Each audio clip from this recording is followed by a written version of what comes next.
Tarabitap! Uy, may siya mapay. Tarabitap! Tatati, bagay kanyang sao. Isang magandang araw pong muli sa inyong lahat. Good morning. Magandang araw po, Luzon, Visayas, Mindanao.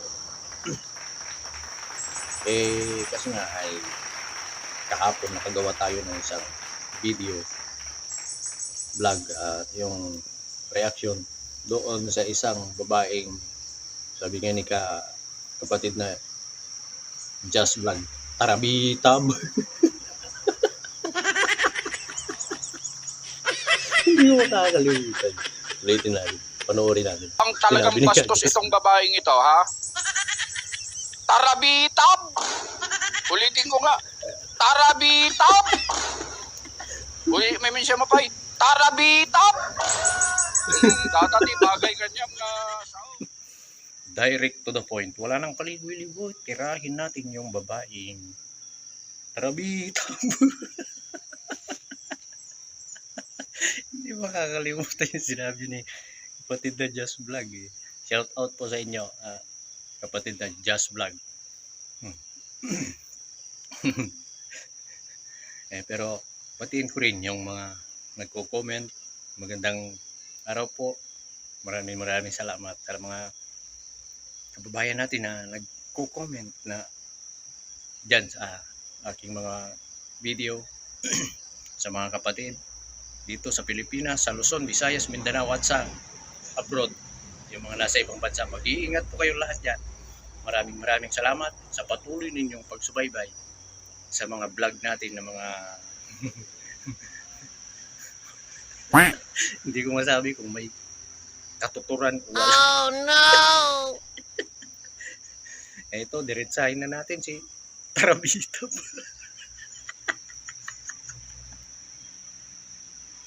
Ay, naku po. Kung ano-anong masasabi natin dahil sa mga content creator ng mga ito na walang magawang kundi manira. Basta may masabi lang. Sabi nga ng mga nag-comment, may content lang. May masabi lang. Ay, Diyos ko naman. Sa laki ng followers niya, subscriber niya, mahigit 200k. Kung ano-ano mga, hindi niya pinag-aaralan. Hindi niya iniisip. Daldal lang ng daldal. Kaya tama yung sabi ni Just Vlog na Tarabitab ka gumarampang.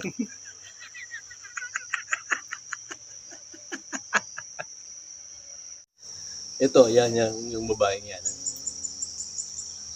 Ultimo, pagbigkas nga ng R, hindi niya mabigkas. Yung R nandun sa kanyang lalamula. Dito. Ako nga. Paano mabigkas yun?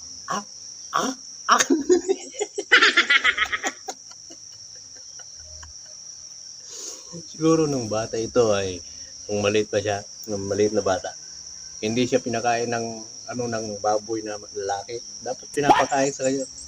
Pag may nagkakata, ipakain yun sa mga bata para makabigkas. Magaling kang kupal ka.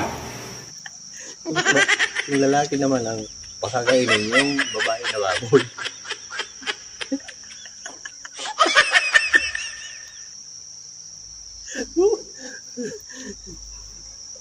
Sabi niya mayroon naman siyang video hindi tumitigil. Talagang Tarabitab. Ayaw tumigil Sabi nga ng mga nag-comment, yan si Mema, walang kaalam-alam niya, bastos yan. Tinitira na si Senador Marcoleta, sinasabi, nakakabastos. Wala naman sinasabi si Senador na Marcoleta. Napambabastos doon sa video. Tapos ngayon, ito na naman.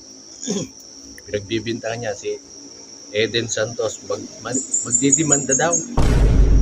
Kayo lang naman dyan ang nag-uusap. Yung nandun lang naman sa Malacanang nagsasabi na papalitan siya Ito, panoorin po natin Si Tarabitab.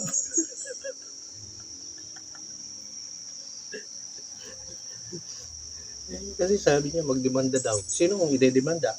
Napatunayan mo sinabi niya yung magdidemanda. Ito. Uy, mga minamahal, intriga to.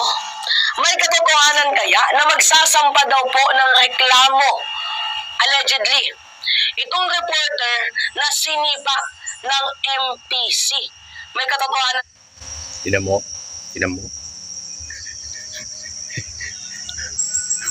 Intriga daw. Chismosa ka. Chismosa ang lala. Ang laki. Ay, sabi niya, uy, mga minamahal, intriga to.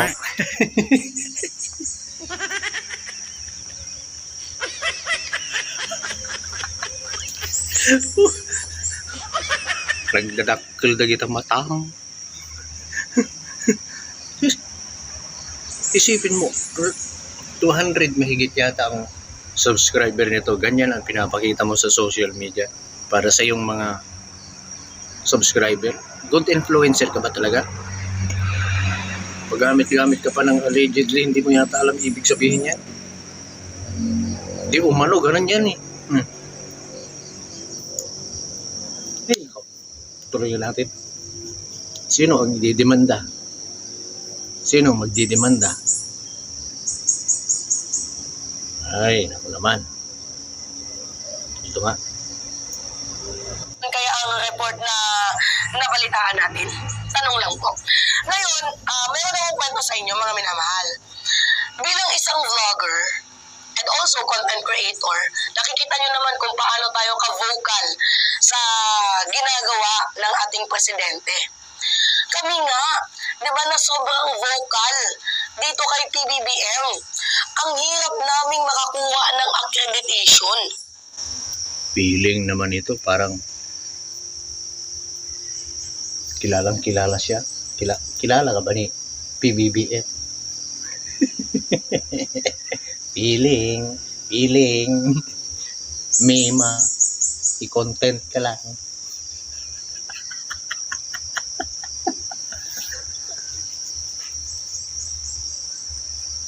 Kayo na miyembro ng MPC, C.O.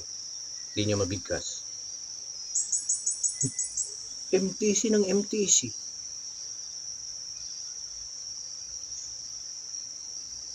Mga klaseng tao. MTC daw, MTC. Kahapon pa siya MTC ng MTC. Ano ba yun? PCO, capital PCO. Philippine Presidential Communication Office. Ay, nako.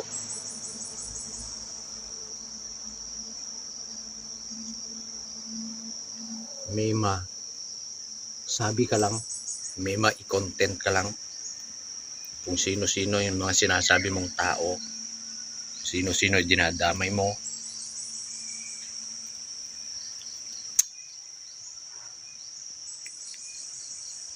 Ay, naku po. Tuloy nga natin.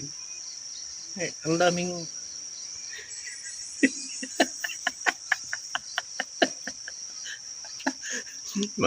mahirap magsalita sa babaeng kayo na lang musga tungkol sa kanya. Tuloy natin. swerte ninyo. Dahil kami, di ba, gusto namin kumuha ng, report, gusto namin mag-cover. Hindi kami napapagbigyan.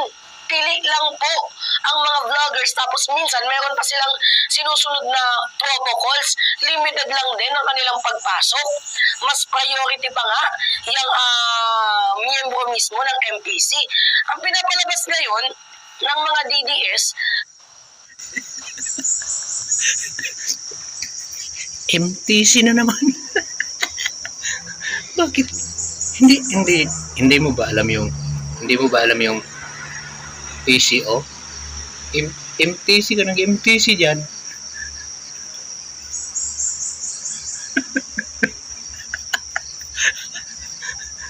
kaya daw po tinanggal, mga minamahal, itong si Eden dahil unang-una, vocal daw siya kay former President Rodrigo Roa Duterte. Pangalawa, Hoy, gumagawa ka ng kwento mo, chismosa. Tarbitab. Bukal ni former president. Trabaho niya yun. Kumuha ng mga impormasyon mula sa Malacanang. Pinadala yun ng Net 25. Anong klaseng tao nito? Hey, ginawa ko. Nakataratarabitab. Nakatarawit. Di na matarataro sa niya magbagana. Nung bukal. Gumagawa, chismosa ka. Good influencer ka ba sa iyong mga subscriber? ako naman po mga minamahal, sobrang harassing daw po ng kanyang mga tanong. Itong si Eden, yan yung Nako-corner lang sila sa mga tinatanong niya. Oh, diretsahan siya kung magtanong. Oh, ganun yun.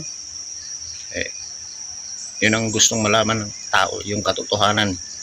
Oh, katotohanan ang gusto.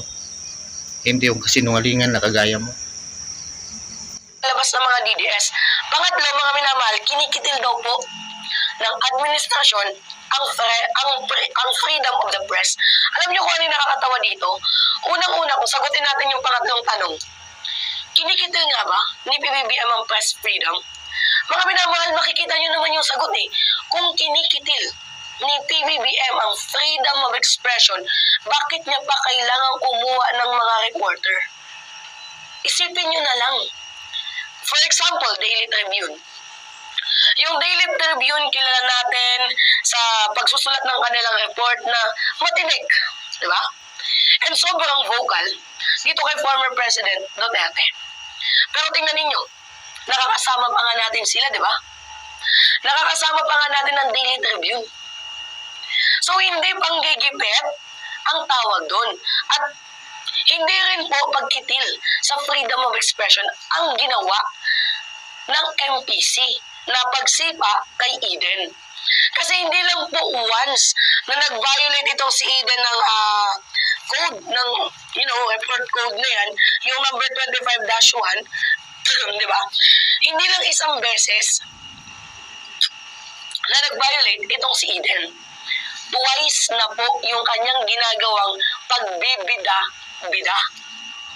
So ngayon, okay, pinalagpas na nung once. Sinundutan pa. So sino ang hindi magagalit doon? Kasi namimihasa na yung kinikilos ni Eden. Kahit sabihin na natin na critical siya kung magtanong, wala naman diyang pakialam yung Malacanang kung critical sa pagtatanong itong si Eden. Ganon din naman yung ABS-CBN, di ba? Yung One News, ganon din naman ka-critical kung magtanong. As long as wala naman pong bina-violate itong mga reporter na to dito sa MPC, walang problema. Ito kasi si Eden, masyadong nagbida-bida at nakunan pa nga ng video, mga minamahal kung paano naging, nagpabida-bida. Ito, abangan ninyo. Ipapakita niya yung video na nangharas daw. Tingnan natin kung may panghaharas si Ma'am Eden Santos sa presidente kay PBBM. Bukod sa napaka daldalira ng babaeng ito, hindi pa niya mabigkas-bigkas yung Presidential Communication Office, PCO. Lagi ding binabanggit MPC. Ano naman yan? Ito ituloy nga natin kung talagang nangharas si Eden Santos sa presidente. Ang klaseng pagre-report yung pakiramdam niya sa kanyang sarili. Isa siyang lisensyadong, ito yung babae niya na tarabitab. Isang lisensyadong reporter ang pakiramdam niya sa kanyang sarili na hindi raw siya makakuha ng appointment. Agay! Ginoo ko. Ito, pakinggan natin, panoorin kung ano-anong kanyang mga pinagsasabi kay Ma'am Eden Santos. Itong si Eden, meron pa nga tayong video dyan. Pakita natin sa inyo mga minamahal kung paano siya lapit ng lapit dito sa ating presidente, which is labag po yan. Diba? Sa code. Kasi bago ka mag-report, meron naman talagang mga binibriefing kayo niyan eh. Tingnan ninyo mga minamahal. Diba? Nakikita ninyo? Oh. Oh. Diba? Inaawat nga siya oh. Inaawat siya oh. Inaawat siya oh. Sobrang nang harassing yung kanyang ginagawa. Oh, sabi niya, sobrang harassing daw. Anong haras doon? Diba? Nakikita ninyo? Oh. Oh. Diba? Inaawat nga siya oh. Inaawat siya oh. Inaawat siya oh. Sobrang nang harassing yung kanyang ginagawa. Sobrang harassing daw. Eh, ganun lang yung microphone niya. Inilalapit lang yung microphone. Panghaharas ba yun? Anong panghaharas doon? Bida-bida. Ikaw. Ikaw itong bida-bida. Pinapalayo lang siya ng gwardiya eh. Yung bodyguard ng presidente. Distansya lang konti. Hindi yung walang ginawang panghaharas. Napaka-chismosa mo doon. Hoy! Hoy! Birampingat! Hoy! Tarabitab! Hoy! Hoy!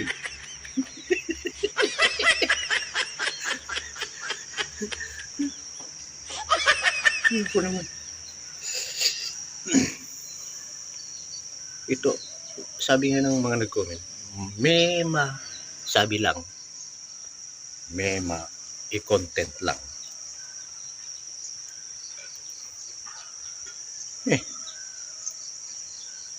Ayoko nang tapusin yung video niya, wala namang kwenta.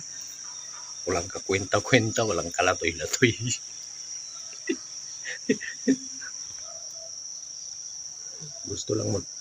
gusto lang magpapansin.